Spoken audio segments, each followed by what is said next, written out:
तुम्ही पाहत आहात MCN न्यूज मराठी।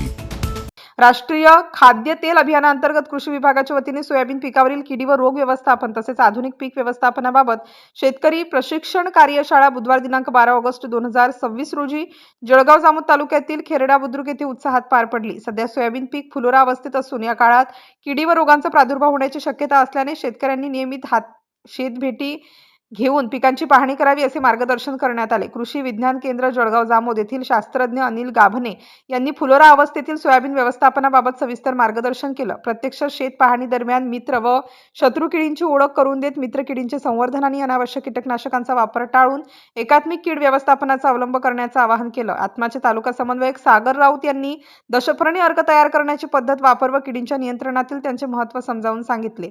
स्थानिक संसाधनांचा योग्य वापर करून उत्पादन खर्च कमी करण्यासोबत पर्यावरणपूरक शेतीला प्रोत्साहन देण्यावर त्यांनी भर दिला। प्रशिक्षणादरम्यान शेतकऱ्यांच्या विविध प्रश्नांना कृषी तज्ञ व अधिकाऱ्यांनी सविस्तर उत्तरे दिली।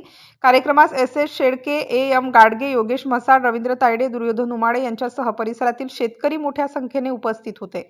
MCN न्यूज मराठी करिता ज्ञानदेव राजनकर, खेरडा।